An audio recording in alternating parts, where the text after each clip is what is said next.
Donc maintenant, Madame Muscatelli, donc, qui représente Madame la ministre, Madame Buzyn, va prendre la parole. Mesdames, Messieurs, bonjour à tous. Je suis très heureuse également d'être parmi vous pour l'ouverture de cette journée dédiée au syndrome du bébé secoué. Je suis également très honorée d'être devant une assemblée si nombreuse et si composite. J'ai la responsabilité ce matin de représenter Madame Buzyn sur un sujet qui lui paraît évidemment très important de traiter et auquel nous devons collectivement de répondre. Je la représente parce qu'elle ne peut malheureusement être parmi vous ce matin, mais elle m'a fait part encore hier de son fort intérêt pour ce sujet et de son envie de trouver des réponses avec les professionnels, grâce à eux, à leur implication. Vous connaissez aussi le parcours personnel d'Agnès Buzyn, son engagement personnel fort en matière de santé des enfants et des adolescents. J'aimerais avant tout ce matin remercier le travail réalisé par le groupe de travail de la Haute Autorité de Santé. Merci à Madame la docteure Anne-Laurent Vanier. Merci pour ces recommandations que je remettrai à la ministre. Merci aussi au groupe de travail de la HAS qui a œuvré sans relâche et sans lequel il aurait été évidemment difficile de faire émerger ces recommandations. Merci aussi à la HAS dans son ensemble qui s'est emparée de ce sujet et qui devait s'en emparer et qui est positionnée exactement pour s'en emparer. Vous connaissez l'attachement de Madame Buzyn à cette institution et au travail qu'elle réalise. Ce travail est précieux, il va nous permettre de mieux repérer ce syndrome, de mieux l'appréhender, de mieux le prévenir et d'y répondre lorsqu'il survient. Je voudrais rebondir sur le mot de prévention. Et il me permet aussi de parler d'une des grandes priorités de la ministre qu'elle a annoncée dans sa feuille de route. Et elle compte mettre ce mot de prévention au cœur de sa façon d'agir, au cœur du système de soins français, en faire le réflexe premier, celui qui organise tout ce qui suit. Au début du mois de septembre, elle a présenté ses orientations sur la nouvelle stratégie nationale de santé et la prévention est un des 4 axes majeurs de cette stratégie. La prévention et la promotion de la santé tout au long de la vie, voilà ce qui devra guider la médecine de demain et ce dès aujourd'hui. Tout au long de la vie, cela veut dire considérer les générations, toutes les générations et leur apporter des réponses selon les âges. Madame Buzyn est responsable de l'enfance, mais aussi du grand âge. Et vous n'êtes pas sans savoir que les besoins peuvent se ressembler, mais sont aussi différents d'un âge à l'autre, d'un moment à l'autre de la vie. Et comme vous l'avez rappelé, la santé des enfants, des très jeunes, des bébés, est particulièrement fragile.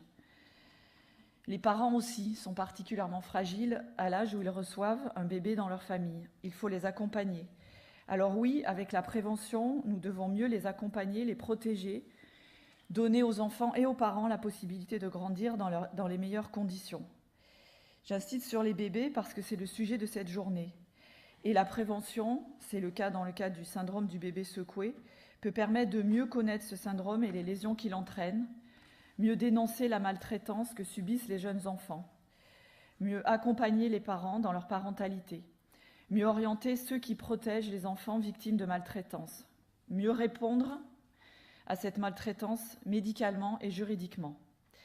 Comme vous l'avez rappelé, le syndrome du bébé secoué, pour mieux le prévenir et l'accompagner, cela veut dire mieux former les futurs médecins, les magistrats, tous les adultes autour des enfants, les parents, et mieux les aider à détecter ce type de syndrome, cette maltraitance, dire que c'est une violence et apprendre à la détecter et à la traiter.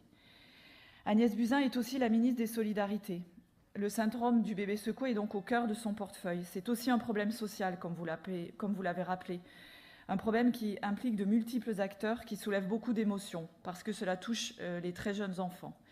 Il doit être pris en compte par la justice, par tous ceux qui travaillent au quotidien auprès des enfants. C'est donc une problématique plurielle qui nécessite de la transdisciplinarité et un travail collectif. C'est en fait un problème de société. La prévention passe donc par la santé, mais elle peut être aussi menée à travers l'action sociale. Vous savez qu'Agnès Buzyn lancera le 17 octobre prochain, aux côtés du président de la République et de tous les ministres concernés, une stratégie interministérielle, un engagement à destination des enfants et des jeunes. Ça concernera la lutte contre la pauvreté, mais aussi toutes les dimensions qui contribuent à une meilleure prise en charge des enfants et des jeunes dans la société. Protéger les enfants, les jeunes, les faire grandir, mieux les accompagner fait partie de ses priorités. Et vous, en tant que médecins, travailleurs sociaux, magistrats, forces de l'ordre, adultes vigilants, vous participez à la protection de l'enfance. La ministre compte évidemment sur vous dans le cadre de cette stratégie interministérielle. Pour dire un mot de la protection de l'enfance, vous n'êtes sûrement pas sans savoir que le premier plan interministériel de mobilisation et de lutte contre les violences faites aux enfants a été lancé le 1er mars dernier. Il sera poursuivi, Madame Buzyn s'y engagera pleinement, à vos côtés, pour la période 2017-2019. J'en parlais encore hier avec Madame Créhoff, ce plan vise à mieux prévenir, à repérer les enfants en danger ou en risque de l'être. Nous comptons sur l'expertise de tous les acteurs, sur les recommandations que vous venez de nous remettre afin de développer ce plan et de mieux protéger nos enfants. Madame Buzyn croit beaucoup aux recommandations, aux outils pratiques, à l'intelligence collective. Ces outils peuvent porter de grandes avancées. Le progrès est parfois porté à bas bruit, mais il peut nous permettre de porter de grandes avancées de civilisation, sauver des vies. Madame Buzyn croit aussi beaucoup à la pédagogie. Il faut expliquer, il faut trouver les bons mots, il faut trouver les messages et la bonne manière de les faire passer, la bonne manière de faire en sorte qu'ils soient reçus. J'ai suffisamment parlé, je sais à quel point le programme de cette journée est dense. Je ne pourrai pas rester toute la journée, je vais devoir vous quitter bientôt. Je tenais à vous remercier une dernière fois pour le travail accompli et vous souhaite une belle journée riche d'enseignements et de travaux en commun. Merci beaucoup. Nous vous remercions.